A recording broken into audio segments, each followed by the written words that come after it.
Is that better? So, brothers and sisters, today it's already the month of March. So last time we just finished our theme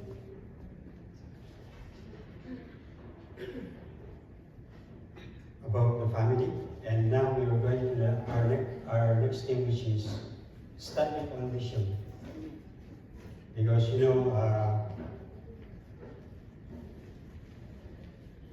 as a church, one of our priority is the mission. And standing on mission refers to taking an important task or duty. So, standing on mission is an important duty for us.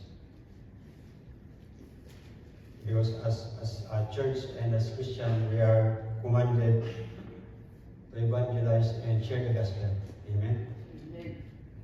And this is one way for us to refocus ourselves to what we are supposed to do. Amen, brothers and sisters? Amen. And by the way, we would like to welcome our first time joining our service, Chloe and Louis. Thanks for coming. So we hope you join us again next time.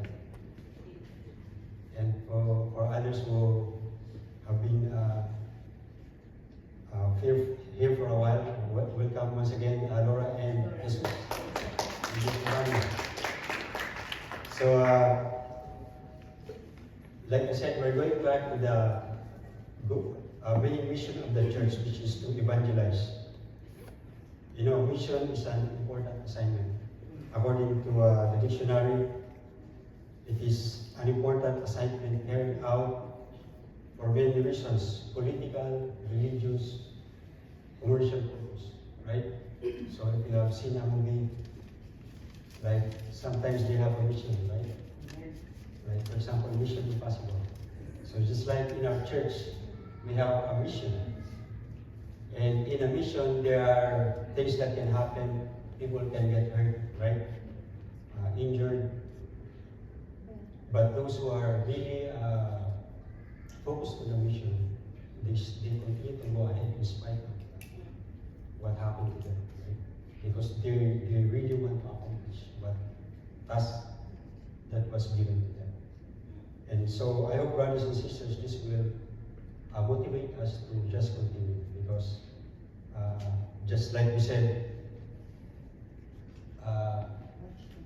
you cannot hurt yourself if you're not doing anything, right? If you're just standing or sitting. But if you move, if you work, if you shovel, or you do something, there are chances that you will get hurt. But the good thing is you are doing something for good. Amen, brothers and sisters? And so, as a church, I would like to remind all of us of the mission of our church. Thank you, Pastor, for coming, and happy New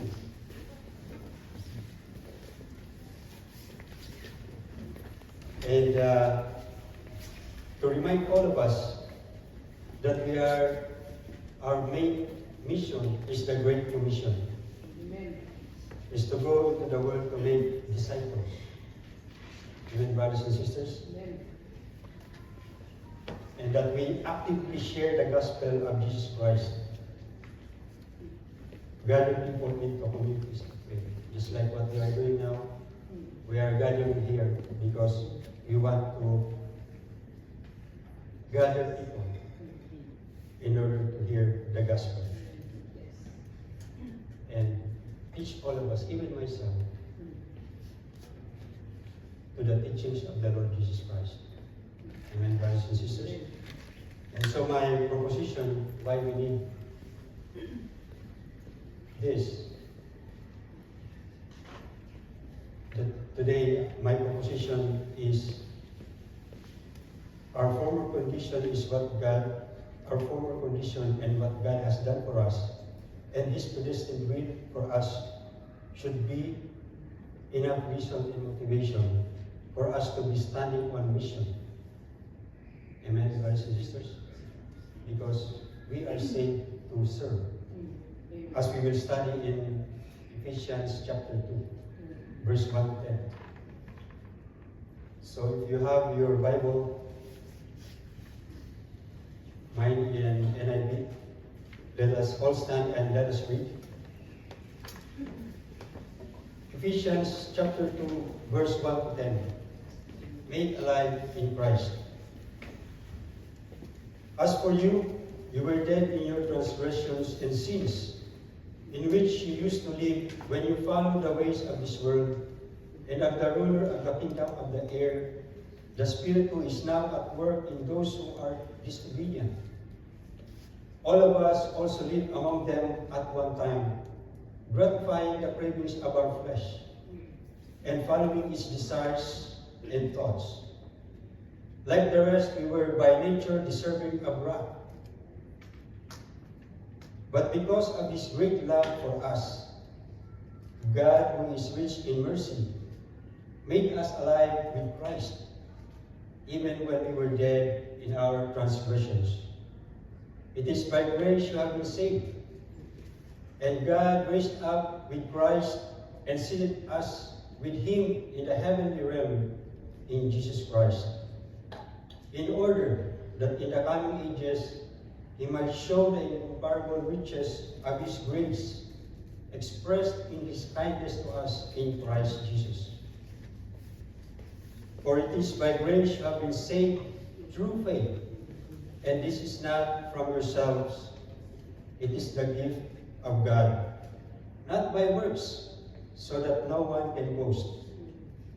For we are God's handiwork, created in Christ Jesus, to do good works which God prepared in advance for us to do. Let us pray. Lord, thank you for this afternoon that we are here. Thank you, Lord, for the message that you will give to us today, Lord. Yes. Make us not just hearers of your word, but doers as well, Lord. And may you guide us, Lord. Give us your wisdom and understanding. Amen. This we pray in Jesus' name. So let's all be seated.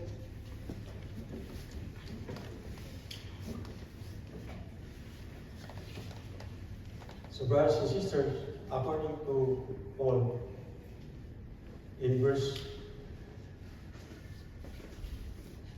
point number 1 is that we are dead in our transgression. Amen. So remember Adam and Eve, when they disobeyed God, God said, from dust you came and from dust you will return. And after that, even today, that's what happens, right? We can confirm. We have loved ones who had passed away.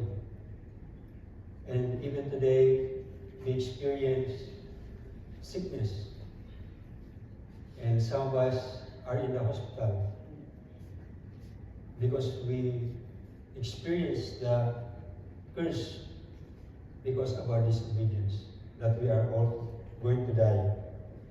As Paul said, as you were dead in your transgression and sins in which you used to live, when you followed the ways of this world and of the ruler of the kingdom of the air, the Spirit who is now at work in those who are disobedient.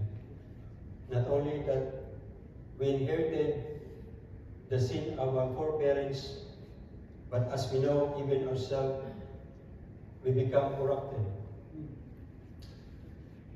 Every day,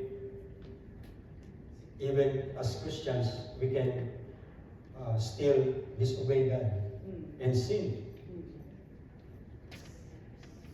And showing us how fragile we are. And Paul reminded us in Romans 6:23, for the wages of sin is death, but the gift of God is eternal life in Christ Jesus our Lord. Brothers and sisters, continuously, even today, we are waging war against the enemy of God.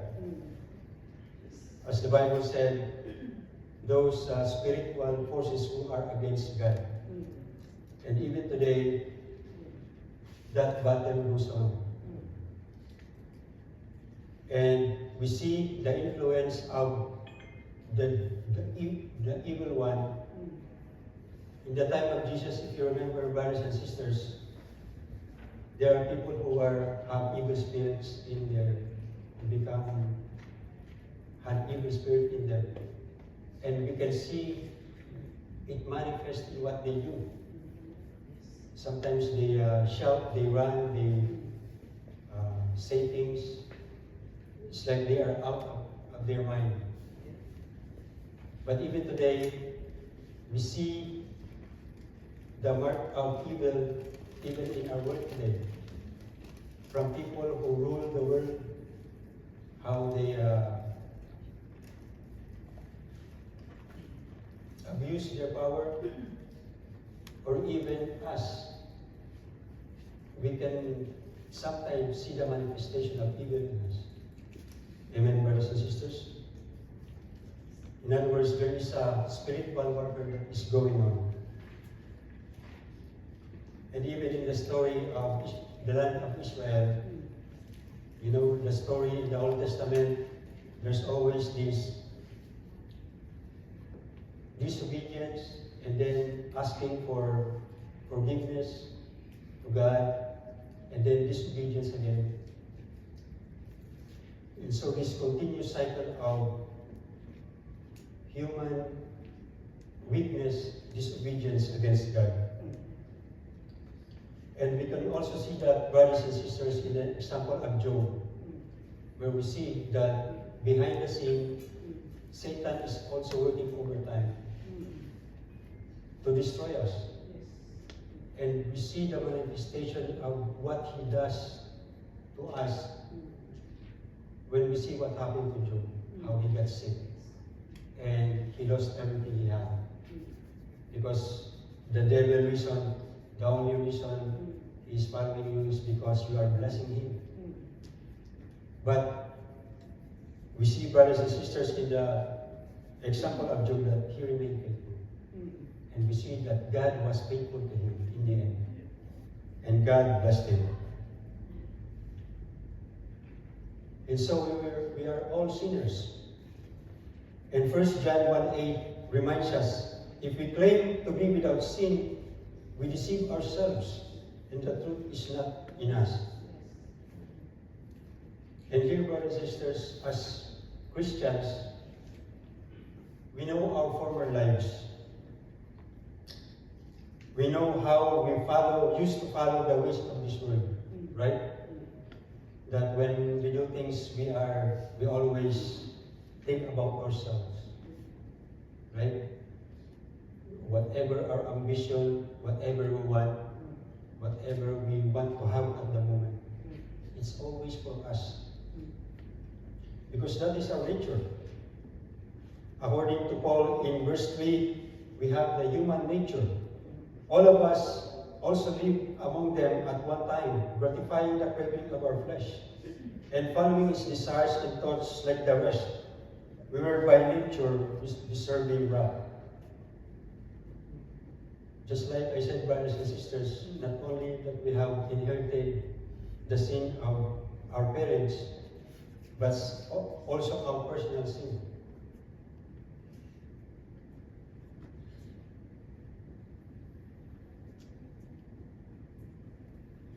And sometimes we think that, you know, when we want something, or want something that is good, we think that is good for us. That's what we think. But once we know Christ, we realize that what we want is not always good for us.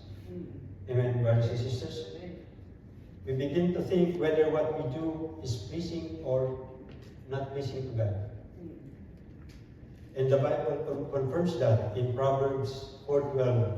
It says, there is a way that appears to be right, but in the end, it leads to death. So, brothers and sisters, we used to always think, our always goal is for ourselves. material things, right? Even myself. That is my goal. But as we know Christ more, it changes our perspective. So we're not only after material things, but also now we are after spiritual things. Because we know that material things will just pass away. And we are just a steward, right? We know people who are passed away and they cannot take anything with them. And even temptation, brothers and sisters, the Lord Jesus Christ came to this world and experienced the same experience as we have. Jesus experienced firsthand the temptation that we face every day of our lives, and so He fully understands us. That's why in Hebrews 4:10, Paul said, "For we do not have a high priest who is unable to sympathize with our weakness, but one in every respect has been tempted as we are, yet without sin." So brothers and sisters, God understands. That's why God found a way. That's why in spite of our sinful nature and sinfulness, it did not stop God from finding a way to get us out. God effected a solution to our sin problem. Amen. That's why Jesus said,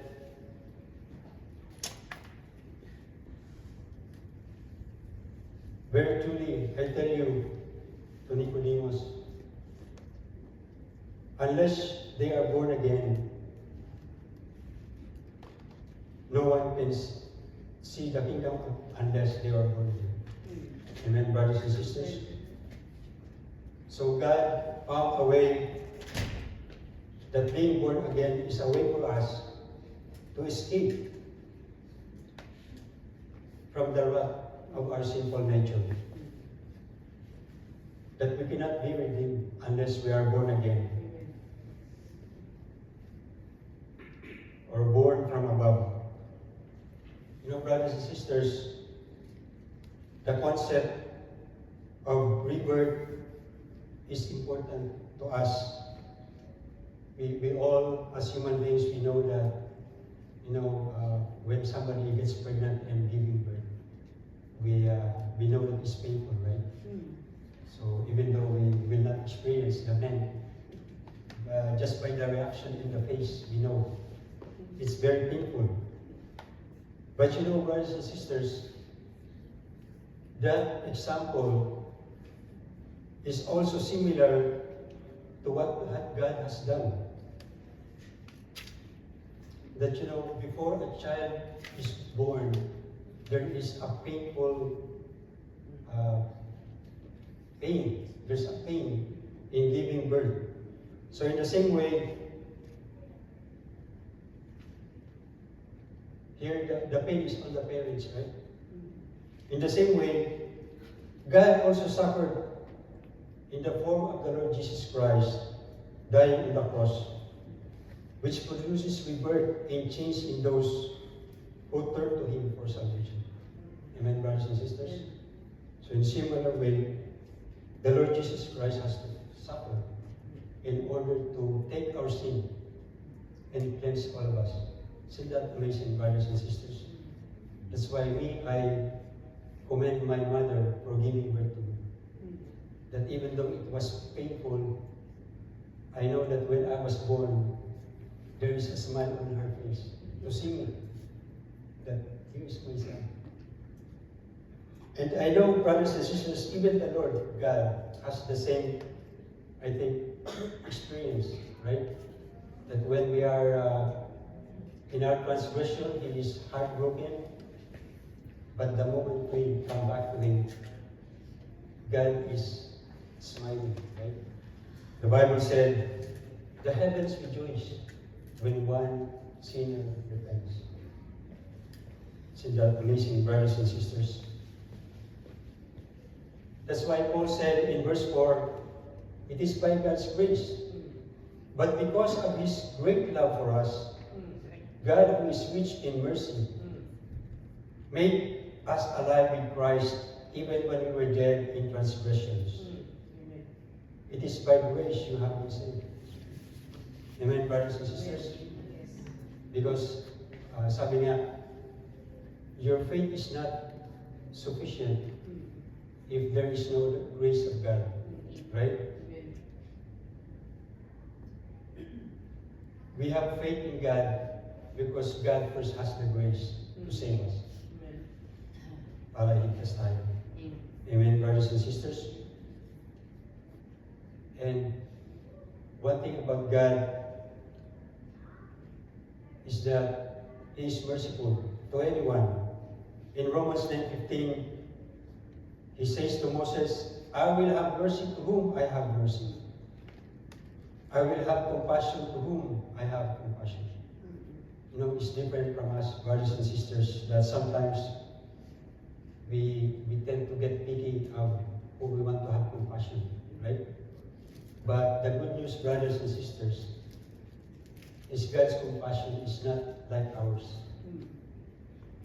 There can be a very unlovable person that we don't want to fellowship with, but to God, He is still a human being. He is the image of God.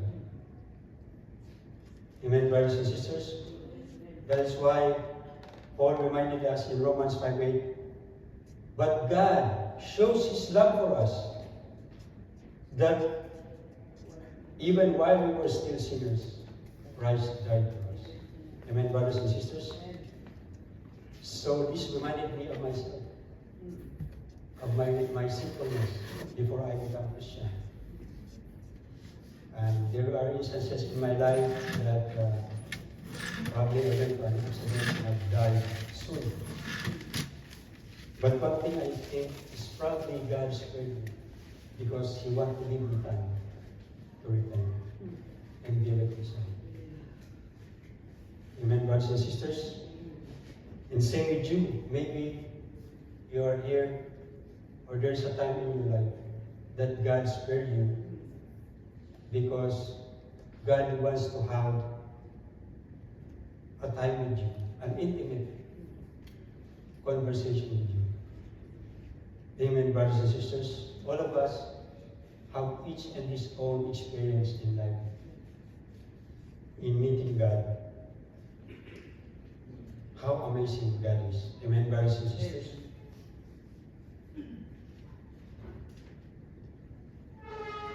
And in verse 6, salvation in Christ. Paul said, and God raised us up in order that in the coming ages we might show the incomparable riches of His grace expressed in His kindness to us in Christ Jesus. Amen, brothers and sisters.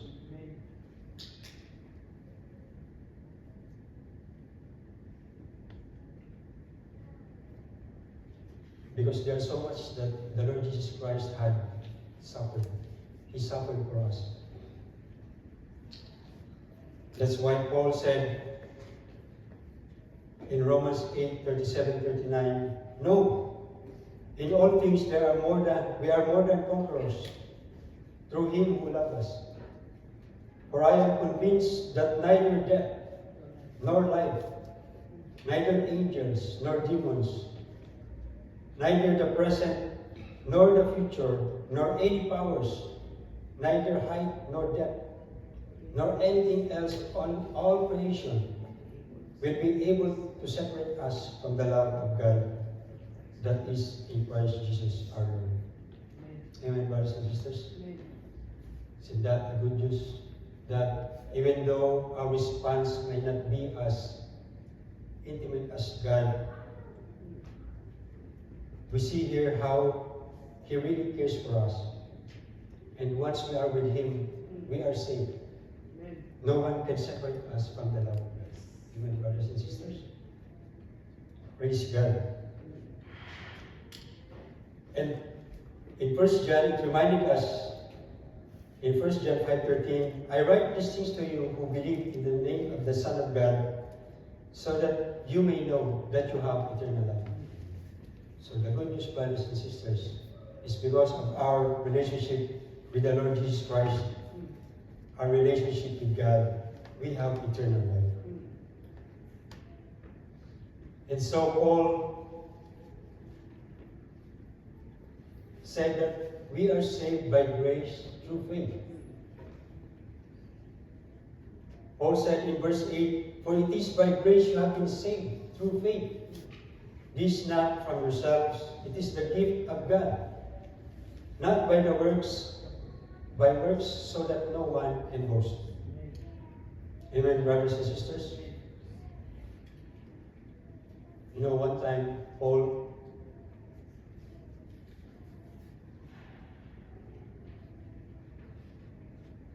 before he became a Christian, he was a very religious person. All the laws he followed, all the rules, very religious. And he even said that he is a Hebrew of the Hebrews. And he said in Philippians 3:2-11 that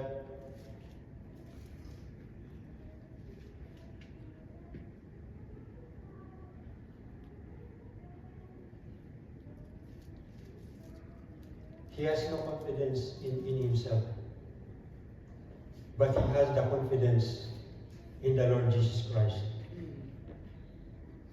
Paul said, "Though I myself have no reason for such confidence," because once before he has confidence in himself, that he thinks that he is very religious, that when he dies he will be with God because of all the things he followed religiously in his life. And he said, if someone else thinks that they have reason to put confidence in flesh, I have more. Circumcised on the 8th day of the people of Israel, of the tribe of Benjamin, a Hebrew of Hebrews, in regard to the law, a Pharisee, as for zeal, persecuting the church, as for the righteousness based on the law, faultless. So Paul said he followed religiously. He even persecuted the Christians because he thought they are a religion who is trying to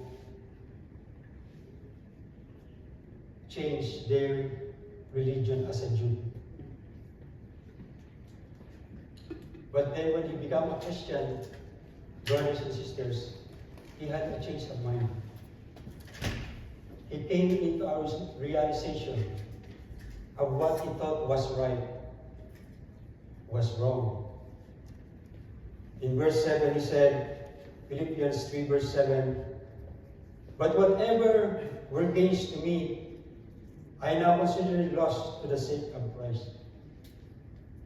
What is more, I consider everything a loss, because of the surpassing worth of knowing Christ Jesus my Lord, for whose sake I have lost in all things. I consider them rubbish, that I may gain Christ and be found in him, not having a righteousness of my own that comes from the law, but that which is through faith in Christ, the righteousness that comes from God on the basis of faith." Amen, brothers and sisters? So what he had done before is nothing to him. Whatever his accomplishment, he is a Pharisee. He's like a judge. He's like a lawyer. He studied hard the Old Testament. And he said, after meeting the Lord Jesus Christ, it was nothing, because having a relationship with the Lord Jesus Christ is much more important.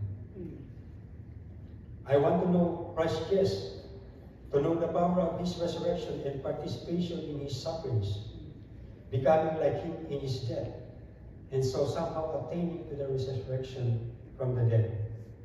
So not only that he learned about the Lord Jesus Christ, about his life, but he also experienced similar suffering as the Lord Jesus Christ. Because, brothers and sisters, as a Christians, we are reminded that in one way or another we will somehow at times also will be persecuted. Because like the Lord Jesus Christ, He was misunderstood. And in the same way, some people may not understand us. So there will be a time that we become persecuted. So we have to be strong. We should not be so touchy, right? Because we have to be strong.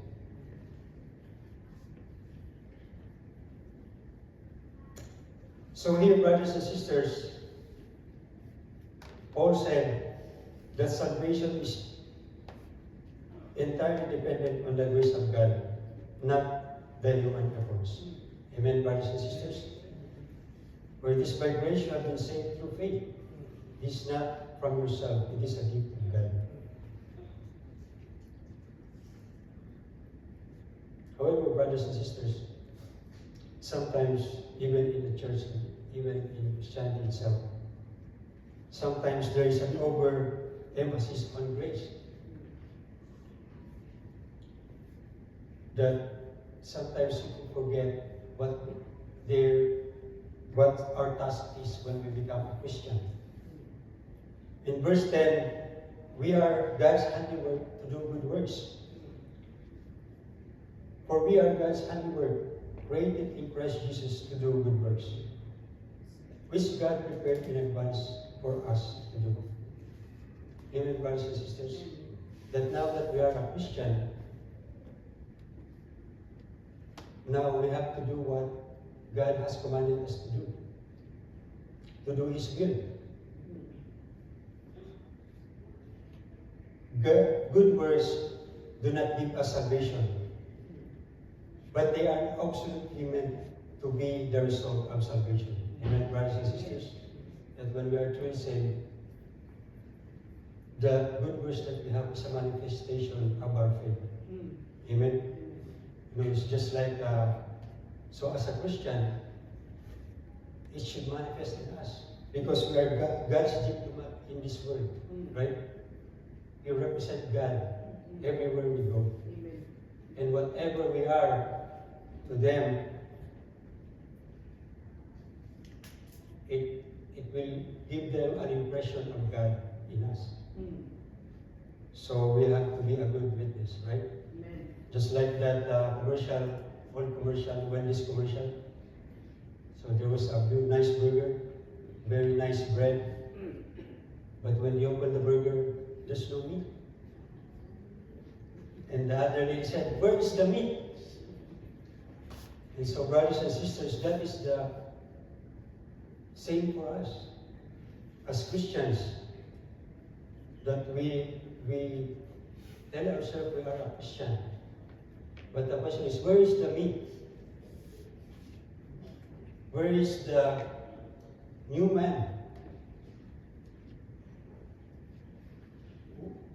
Where is the new self in us? That is the question, brothers and sisters, that each and every one of us must ask ourselves, even myself. In order that we have a good witness around us. Because according to Paul in Romans 6:4, we were therefore buried with Him through baptism into death, in order that just as Christ was raised from the dead, through the glory of the Father, we too may live a new life. That we may live a new life. And that is a challenge to us, brothers and sisters. The new life. So, I guess we have to pray more from the Holy Spirit to help us change each and every one of us. Amen, brothers and sisters, including myself. And so, what is the application of this verse? That this verse can be applied to different things in our life. Even our leadership, our service, and our purpose. We can apply this in our leadership. As leaders, our identity is in Christ, not our accomplishment. Amen, brothers and sisters? So all of us who are leaders, our leadership is about fulfilling the good works that God has prepared for us. Because Paul said that we are created to do good works, which God has prepared in advance for us to do. Amen, brothers and sisters? In our service, God has a unique plan to each and every one of us to serve Him in this world. And we can use our gifts, abilities to honor Him and move His kingdom forward. Amen, brothers and sisters? Just like a while ago, some of us are good in singing, some of us are good in teaching, some of us are good in cooking. Amen, brothers and sisters?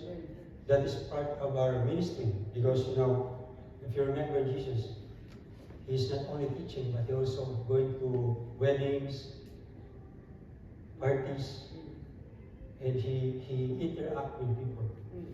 Because I think, brothers and sisters, when we eat and we eat together, there is this feeling of you are relaxed, and you have a feeling of good fellowship with one another. Right, brothers and sisters? So that's why if we have a good meal, it's good for us, right? It helps in the ministry. So whatever abilities we have, we can use it for the glory of God. Amen, brothers and sisters? Amen. And so as our application for our study this afternoon, brothers and sisters, of Ephesians chapter 2, verse 1 to 10, it reminds us that salvation is a gift from God. And it is not something that we earn. It's something that God decides for us.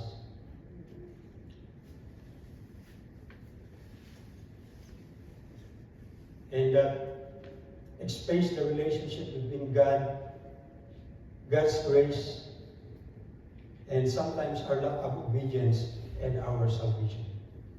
Amen, brothers and sisters?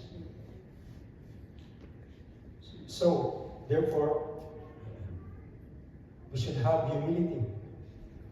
We should be humble and give God the glory for our salvation. Amen, brothers and sisters? We should live by God's strength. We should not only rely on our strength, but we also rely on the strength and wisdom that God provides. And that we should recognize God's choice. It is His choice, not ours. There is nothing we have done, but it was God's choice. And that we should praise God with joy because we have hope. Remember, we are dead in our transgressions, but now we have hope. Amen. Praise God. And remember our status. We should remember that we were dead, just like I said a while ago, brothers and sisters. And we should recognize our family.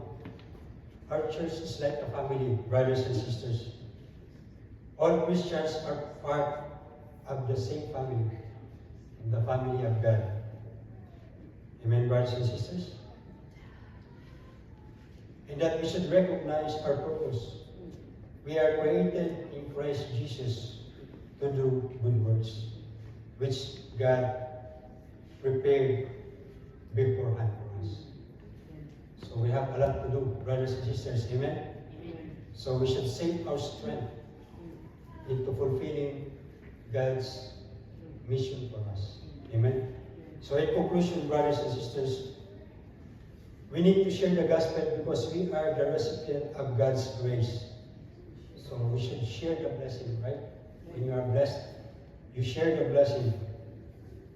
This passage also tells us that we are not just saved, but God predestined us to do good works. We are saved to serve.